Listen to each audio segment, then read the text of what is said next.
These new developments in Michael Flynn's case. Attorneys for Flynn now say newly discovered documents from former FBI agent Peter Strzok indicate that former FBI Director James Comey downplayed Flynn's calls with Russian Ambassador Sergei Kislyak during the presidential transition.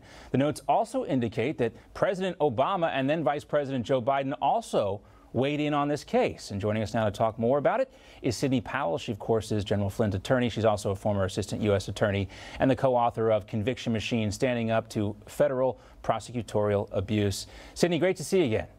Thanks. Good morning, John. And I can only imagine how frustrated you are and how frustrated Michael Flynn is that this whole thing is not over and Judge Sullivan continues to drag his feet on doing what the DOJ has asked him to do and the D.C. Circuit Court of Appeals has told him he needs to do. Have you gotten any indication on when this is finally going to be over for General Flynn?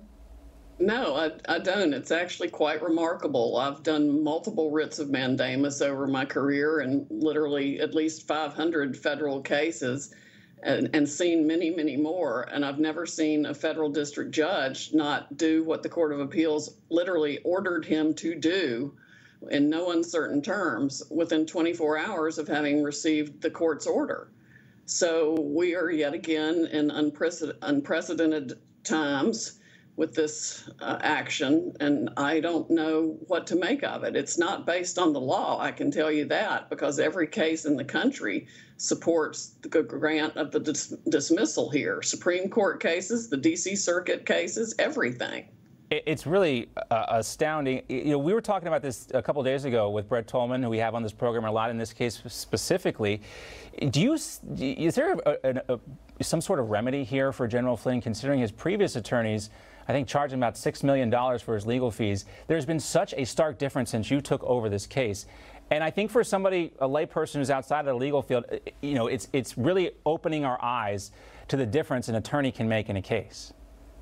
It is. I told Lou Dobbs one night that God works in mysterious ways, and I think he's using this case to open a lot of eyes around the world as to how politically corrupt our federal judicial system is even. It's nothing short of appalling that this motion hasn't been granted yet. Yeah, and meanwhile, we still have career prosecutors or career employees of the government. DOJ prosecutor Aaron Zielinski, for one. He was testifying earlier this week, and he is targeting Attorney General William Barr. Here's what he had to say.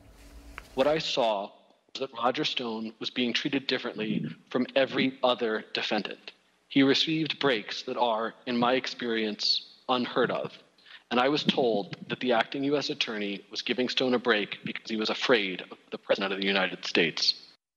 Is the committee chairman, Jerry Nadler, here running cover because this whole entire thing with Flynn is falling apart and we're about to learn more from John Durham's investigation? That would be my surmise from all of that. And Mr. Zielinski is full of it.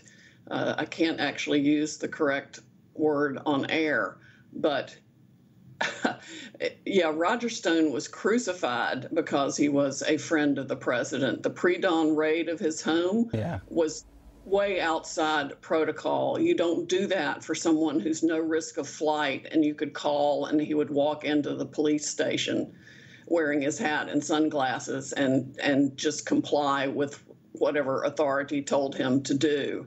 So yeah, Roger Stone's been treated differently, and the sentence they proposed was absurd.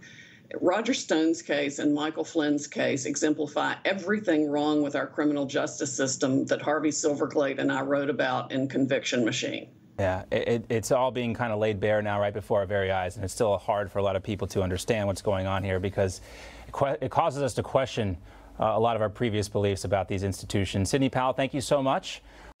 You just watched Newsmax TV, America's fastest growing news channel, now in 65 million homes. Get Newsmax TV on all the major cable systems or go to newsmaxtv.com and click on the Find Newsmax tab to locate us. Remember, Newsmax TV, we're real news for real people.